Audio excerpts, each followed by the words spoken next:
History is watching. History is watching. Just like history watched 3 years ago on January 6th, when insurrectionists stormed this very Capitol and placed a dagger to the throat of American democracy. Many of you are here on that darkest of days. We all saw with our own eyes the insurrectionists were not patriots. They'd come to stop the peaceful transfer of power, to overturn the will of the people. January 6th lies about the 2020 election and the plots to steal the election posed a gravest threat to U.S. democracy since the Civil War. But they failed. We have a simple choice. We can fight about fixing the border, or we can fix it. I'm ready to fix it. Send me the border bill now. I've made sure that the most advanced American technologies can't be used in China, not allowing to trade them there. Frankly, for all this tough talk on China, it never occurred to my predecessor to do any of that. I want competition with China, not conflict.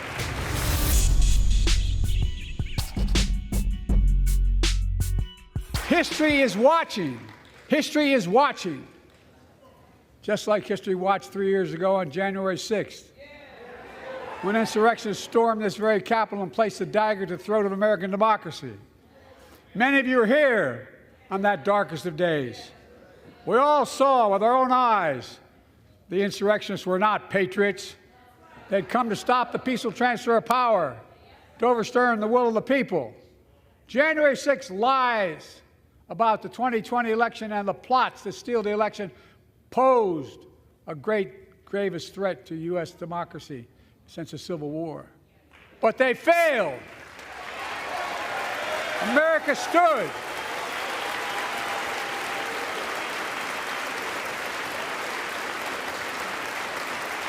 America stood strong, and democracy prevailed. We must be honest. The threat to democracy must be defended. My predecessor and some of you here seek to bury the truth about January 6th. I will not do that. This is the moment to speak the truth and to bury the lies. Here's the simple truth. You can't love your country only when you win.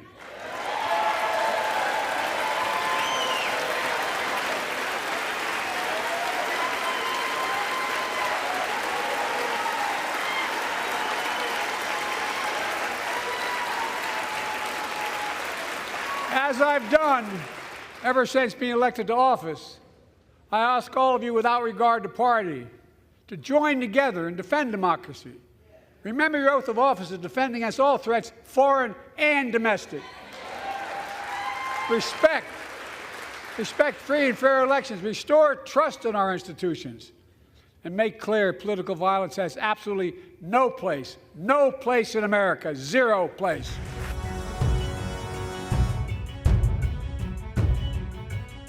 In November, my team began serious negotiation with a bipartisan group of senators. The result was a bipartisan bill with the toughest set of border security reforms we've ever seen. Oh, you don't think so? Oh, you don't like that bill, huh? That conservatives got together and said it was a good bill? I'll be darned. That's amazing. That bipartisan bill would hire 1,500 more security agents and officers, 100 more immigration judges to help tackle the backload of 2 million cases, 4,300 more asylum officers, and new policies so they can resolve cases in 6 months instead of 6 years now.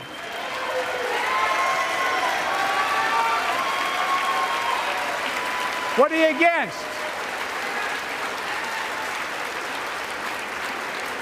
100 more high-tech drug detection machines to significantly increase the ability to screen and stop vehicles smuggling fentanyl into America. That's killing thousands of children. This bill would save lives and bring order to the border.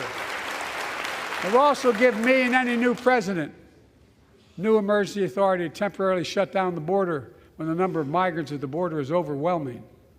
The Border Patrol Union has endorsed this bill. The Federal Chamber of Commerce is, yeah. You're saying low. Look at the facts. I know you know how to read.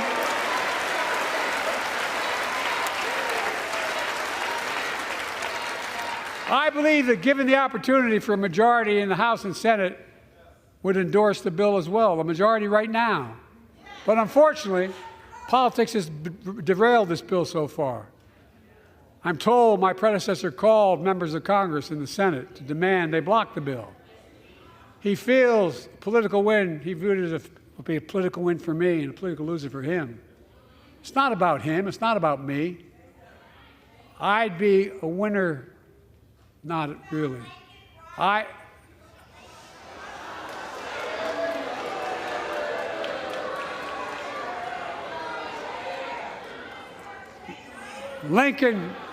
Lincoln Riley, an innocent young woman who was killed by an illegal. That's right.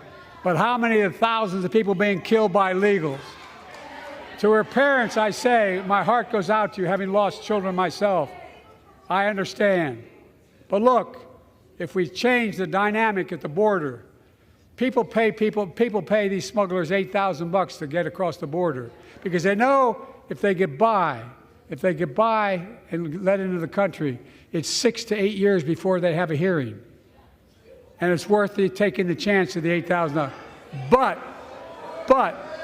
if it's only 6 weeks, the idea is it's highly unlikely that people will pay that money and come all that way, knowing that they'll be able to be kicked out quickly. Folks, I would respectfully suggest my Republican friends owe it to the American people, get this bill done. We need to act now.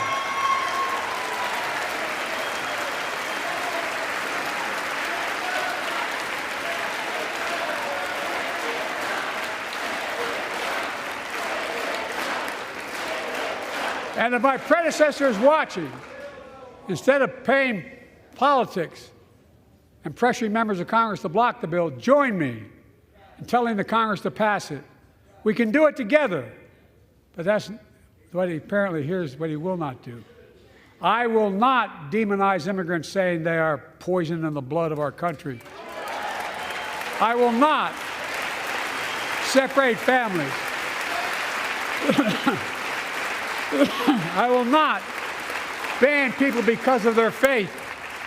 Unlike my predecessor on my first day in office, I introduced a comprehensive bill to fix our immigration system. Take a look at it. It has all these and more. Secure the border.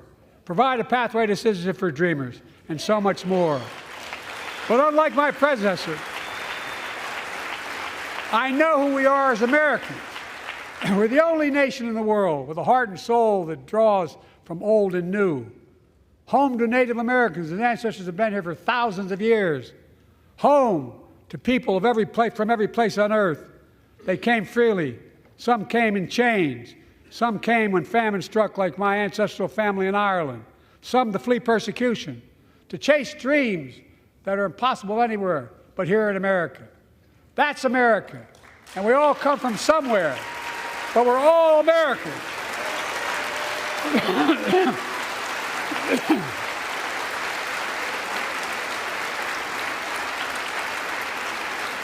Look, folks, we have a simple choice. We can fight about fixing the border, or we can fix it. I'm ready to fix it. Send me the border bill now.